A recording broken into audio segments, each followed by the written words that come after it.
and the ministry of the Holy Spirit.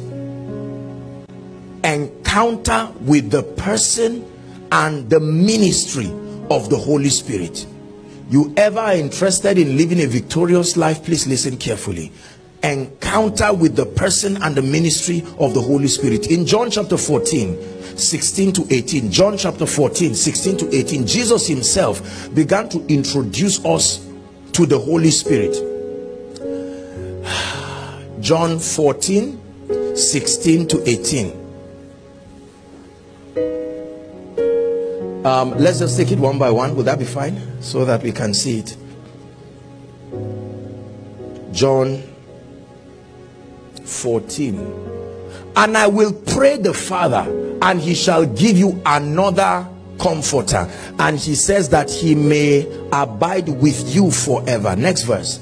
He says, even what? The Spirit of truth. And the Bible tells us two reasons why the world cannot receive him. Help me please. Reason number one. What's the first reason? Because they seeth him not. The carnal nature of men is such that until we see things with our optical eyes, we cannot relate to them. It is Facebook and the internet that has helped us to know that it is possible to relate with people without direct contact with them. So you can have a friend you have never seen, and you can even feel the impulses and the emotions of that person and say, why are you sad? Yet you have never seen the person. Who taught us that it is impossible to relate with a being or a personality that is not human like us? It's an indoctrination that came as a result of the carnal nature of men. The Bible says the first reason the world will not receive him is that they do not see him. Then neither do they know him. You see that? The Bible says, but ye know him. Now this is a mystery. Why? It says, for he dwelleth with you and shall be in you. Now the Holy Spirit is many things to the believer. The Holy Spirit represents the continuity of the ministry of Jesus to the believer. The Holy Spirit is the manifestation of the presence of the Father, the presence of the Son.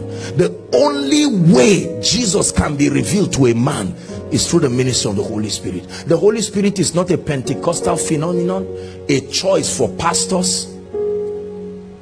You see that? So when you want to be a pastor, they say there's a book I want to give you, Holy Spirit, read it, and I think it will help you in ministry.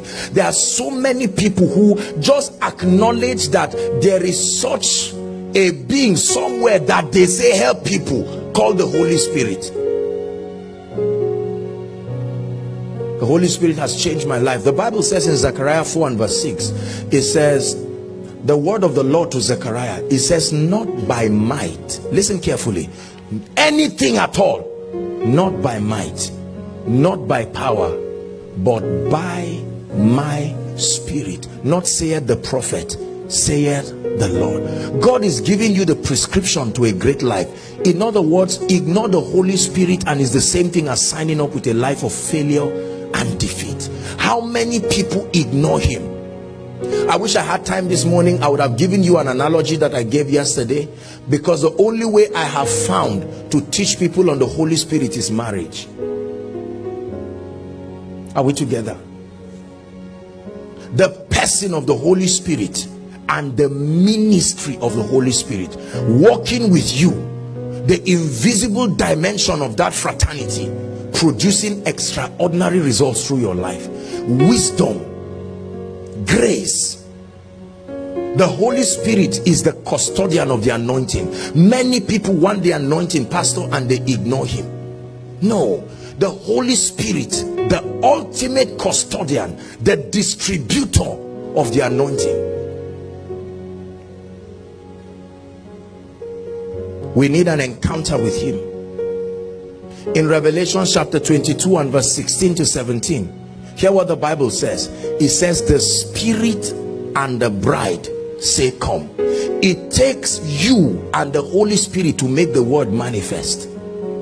The Spirit, not the Spirit alone, not the bride alone. It says the Spirit and the bride say breakthrough, come. The Spirit and the bride say healing, come. The Spirit and the bride say miracles, come. The Spirit and the bride say new levels, come. You've been saying it alone, but the formula is the Spirit and the bride, because the Spirit can search the mind of the Father and tell you what is his desire for you. The Spirit and the bride. Many people claim to study the Bible without him. I call it hypocrisy. He is the author of scripture.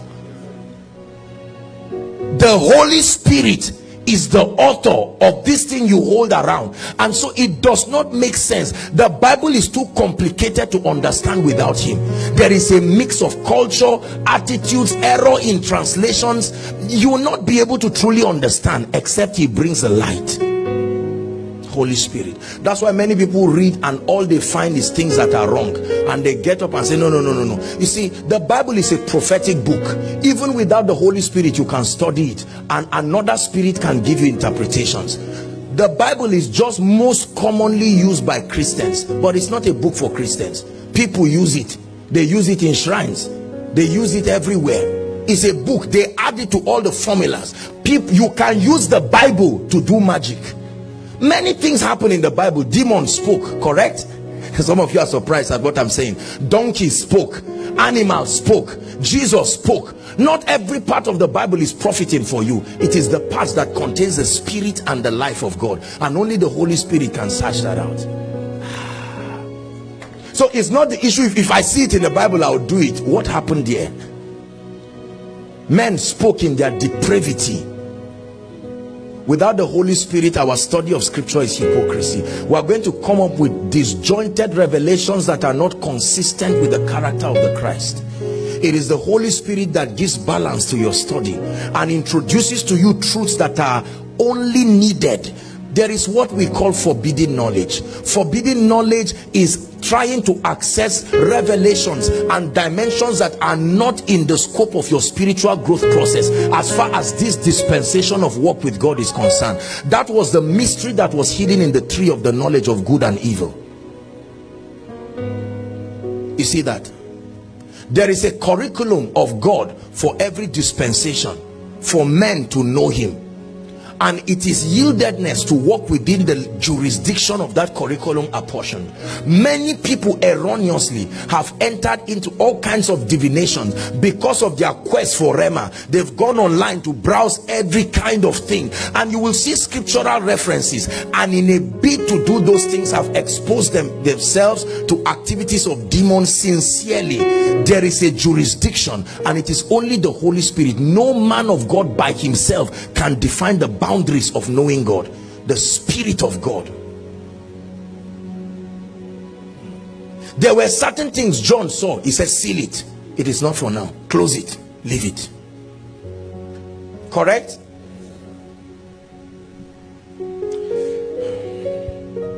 The ministry of the Holy Spirit.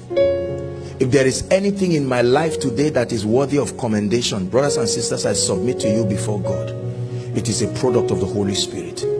What you enjoy in this church under the leadership of God's servant is a product of the ministry of the Holy Spirit. The man of God and his dear wife have yielded to the Holy Spirit to have birthed this. The Holy Spirit is a creator. The first manifestation of him was as a creator. Are we together?